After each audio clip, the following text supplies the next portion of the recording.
খুবই দরকারি একটা প্রশ্ন, অনেক প্রয়োজনীয় একটা প্রশ্ন আসছে। মাশাআল্লাহ, আমাদের দেশের বেশিরভাগ মানুষ বাহিরে যাওয়ার সময় বোরকা হাতে মোজা পায়ে ব্যবহার করে, কিন্তু বাসায় দেবর বা অন্য পুরুষ যেমন শ্বশুর দেবর ভাইদের সাথে সাধারণভাবে দেখা করে, এটি কতটুকু জায়েজ আছে ইসলামের দৃষ্টিতে?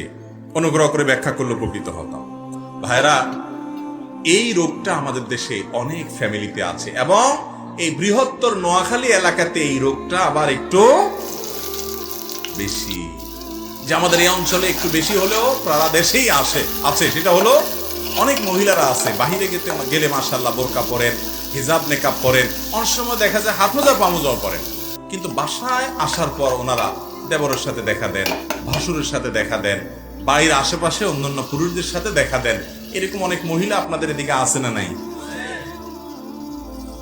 এই পর্দা গ্রহণযোগ্য পর্দা না, যে বাহিরে পর্দা করলাম ভেতরে পর্দা করলাম না। ভেতরের পর্দার গুরুত্ব কোনো কোনো ক্ষেত্রে বাহিরের চাইতে আরো বেশি, কারণ দেবরের সাথে পর্দা করার গুরুত্ব অন্য বাহিরের একজন পুরুষের সাথে পর্দা করার চাইতে অনেক বেশি। কেন?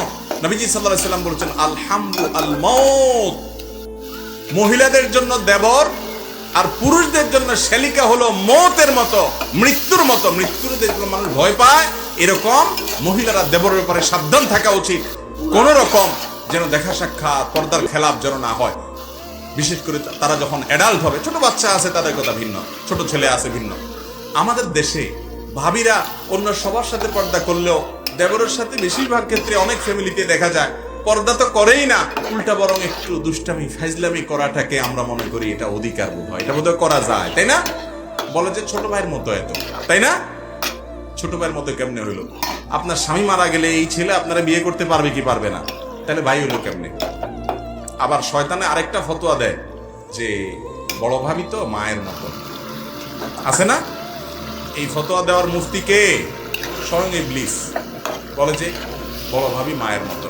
আরে ভাই, আপনার ভাই মারা গেলে এই ভাবিরে বিয়ে করা যাবে কি যাবে না? যারা বিয়ে করা যাবে সে আবার মায়ের মতো কেমনে হইল? এর চেয়ে ভণ্ডামি কথা দুনিয়াতে আরেকটা আছে? সবচেয়ে বেশি পর্দা এখানে করা উচিত, অথচ আমাদের দেশে অনেক ফ্যামিলিতে এই পর্দা হয় না। ভাইরা আমার, ঠিক একইভাবে দুলা ভাই অন্য সবার সাথে ভালো পর্দা প্রসিদ্ধা করার চেষ্টা করে, চোখের হয়তো চড়ার চেষ্টা করে বা ইসলামের অন্যান্য বিধান মানার চেষ্টা করে, কিন্তু শ্বশুর বাড়িতে যাইয়া ওই শালির সাথেই আর কি ফাজলামি করে। শ্বশুর শাশুড়িও মনে করে ঠিক আছে শালি দুলা ভাই তারা তো একটু আধটু আর কি ফাজলামি করবে, অথচ নবী করিম সাল্লাল্লাহু আলাইহি ওয়াসাল্লাম এই ব্যাপারে সবচেয়ে বেশি সাবধান হতে বলেছেন, কারণ এর কারণে ফিতনা অনেক বেশি, কত সংসার ভেঙে যায়, কত অপকর্ম হয়, কত তলে তলে নোংরামি হয়, অসভ্যতা হয়, গুনাহের দিকে চলে যায়, মানুষ টেরও পায় না।